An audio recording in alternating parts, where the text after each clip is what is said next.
प्रॉब्लेमकडे जरा गंमत म्हणून पाहिलं ना की फार मजा येते. आणि असाच एक घराघरातला प्रॉब्लेम म्हणजे टकलेपणा.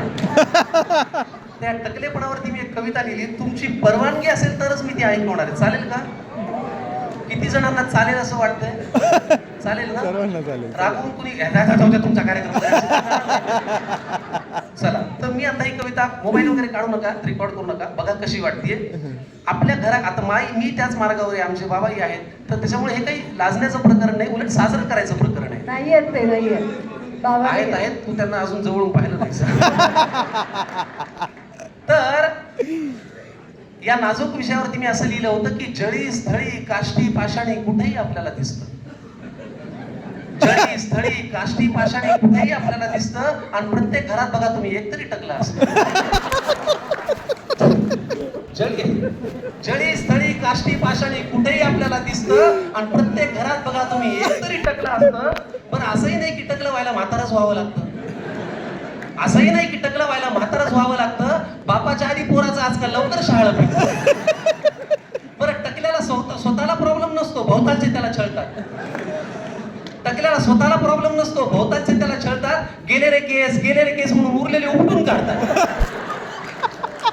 बरं, जेव्हा पडायला लागतं ना टक्कल आणि केस लागतात गळू, जेव्हा पडायला लागतं ना टक्कल आणि केस लागतात गळू, वेगवेगळ्या आकारात उघडी पडते ही गुळगुळी टाळू. काहींच्या अगदी दर्शनीय भागात अशी तारेची घासणी उरते.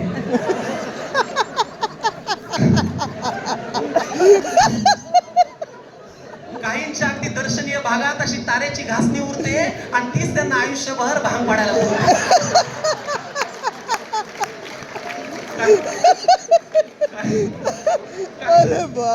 काहींच्या अशी दर्शनीय भागात अशी तारेची घासणी उरते, तीच त्यांना आयुष्यभर भांग पाडायला पुरते.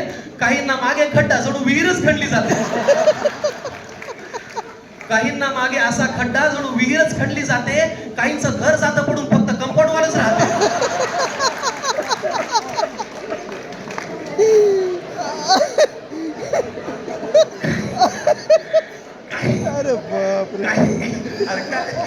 काहींना मागे खड्डा जणू विहीरच खणली जाते. काहींचं घर जातं पडून फक्त कंपाऊंड वालच राहते.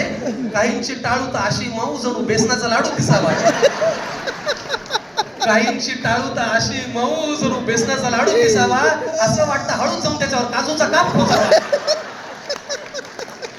आता नवीन उपचार आलाय म्हणे. आता नवीन उपचार आलाय म्हणे, ट्रान्सप्लांट करून रोवायचं.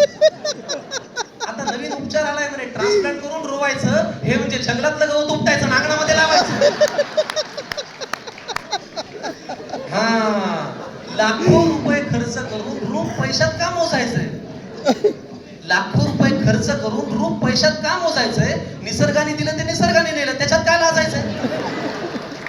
पण काहींच्या आयुष्याचे प्रश्न मात्र टक्कल पडल्यावर सुटतात आणि काही ठार येडे सुद्धा केस गेल्यावर उगीच बुद्धिमान वाटतात. असो, उगाच एखाद्याला जिव्हारी लागेल हा विषय फार ताणू नये. उगाच एखाद्याला जिव्हारी लागेल हा विषय फार ताणू नये. आणि कितीही म्हणावं वाटलं टकल्याला तरी ये टाकले असं म्हणू नये.